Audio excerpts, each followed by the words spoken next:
Cartas de Cristo. Ao contemplar a grandeza e a diversidade do trabalho realizado por uma simples célula viva e invisível a olho nu, você pode acreditar em um universo mecanicista? Seria possível fazer tudo isso se a matéria produzida por tais células fosse ilógica, sem nenhum objetivo razoável e sem nenhuma razão para sua existência, desprovida de consciência pessoal? Este não é o caso.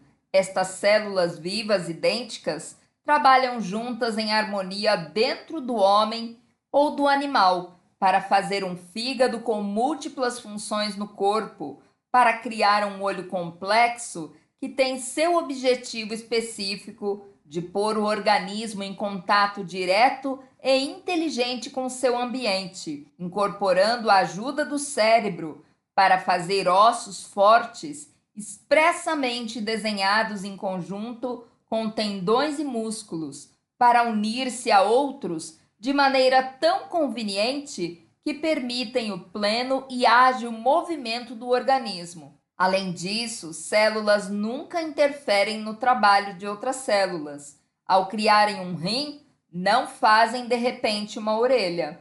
Ao criarem cabelo, não se lançam subitamente a fazer pele. Não, as células criam o couro cabeludo e as mesmíssimas células criam o cabelo.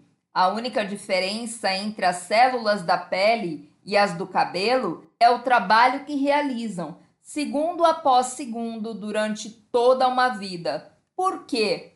Qual é o fator motivador e inspirador? Acidente? Que inteligência organizadora pôs em movimento todo o processo de criação, desde o nível mais fundamental de formação de simples elementos a partir de partículas elétricas livres no espaço, até a combinação de elementos para formar substâncias químicas, a combinação correta de substâncias específicas para formar uma molécula viva, a combinação correta de moléculas vivas para fazer uma célula viva que pode receber alimentos, eliminar resíduos, construir segundo especificações claras, deslocar-se e sustentar conscientemente esse enorme edifício da criação através de bilhões de anos. Qual é a força motivadora que concebeu e fez evoluir com sucesso nos sistemas vivos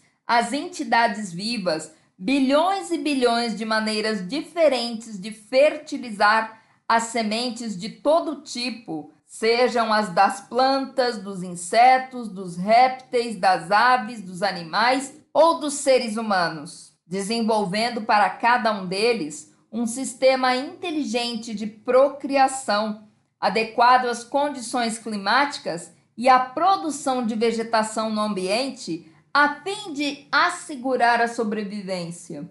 A sobrevivência não é também uma evidência de atividade com propósito inteligente? Ao cumprir-se esta grande façanha de criatividade, você não deveria se perguntar como é que cada espécie viva tem sua própria maneira individual de criar sua prole e de protegê-la de todo possível perigo até que seja capaz de sobreviver sozinha? Não é um ativo amor pela criação em sua forma mais elevada? Você não pode sair desta análise sobre o que tem a inteligência humana a dizer a respeito das origens da vida e da criatividade sem que se mencionem as importantíssimas moléculas de DNA sobre as quais se dizem que levam o projeto de todo o organismo, planta ou bebê. Essas moléculas de DNA dão as instruções às células, formando o que elas devem construir de acordo com os cromossomos depositados pela semente. Em lugar da inteligência, a ciência ofereceu as moléculas de DNA e as células frágeis da matéria como a fonte de existência, seu líder supremo, seu diretor de criação, das quais toda a criação deve depender para sobreviver. Contemple o glorioso DNA, Senhor de sua criação. De onde tiraram as células de DNA seus inteligentes poderes direcionais? A ciência já está satisfeita. Agora é capaz de explicar de maneira razoável por que as diversas espécies de todo tipo se reproduzem com tanta precisão e consistência.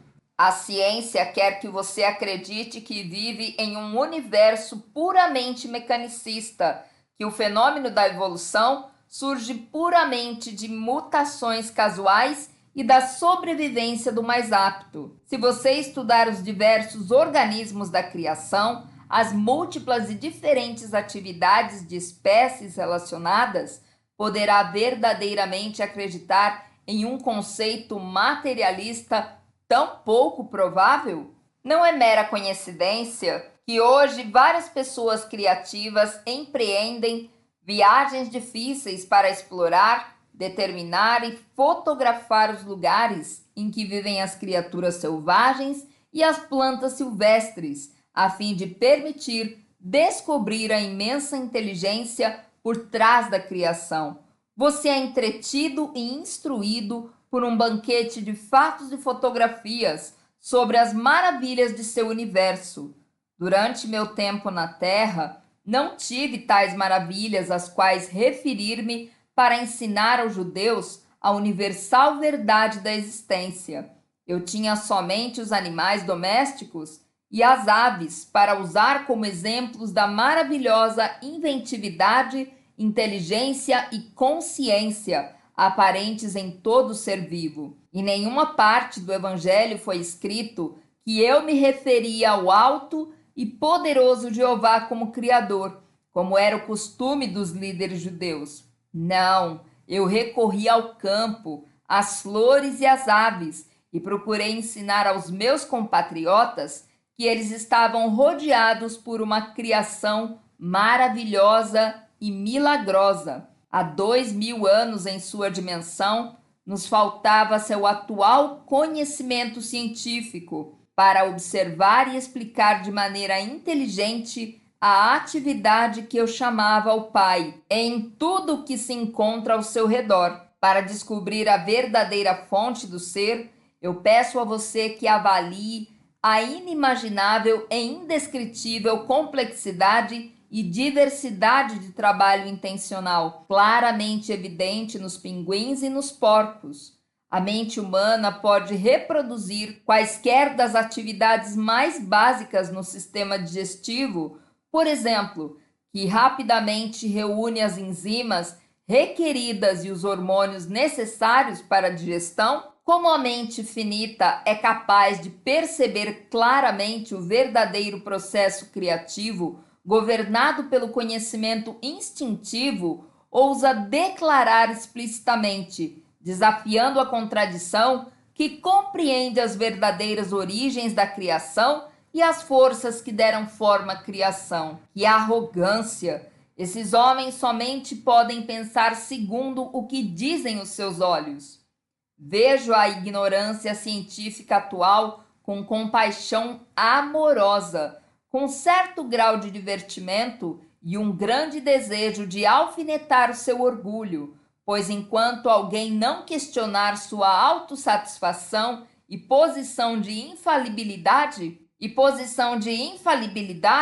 o verdadeiro casamento entre as eternas verdades e o conhecimento científico humano não poderá acontecer. Porém, terão que fazê-lo, ou a evolução espiritual humana ficará paralisada. Os cientistas têm a mente excessivamente cheia de conhecimento livresco, especializado, de fórmulas e equações aceitas, e têm também uma grande necessidade de aprovação e reconhecimento dentro da comunidade científica, o que impede a penetração mística de inteligências mais elevadas.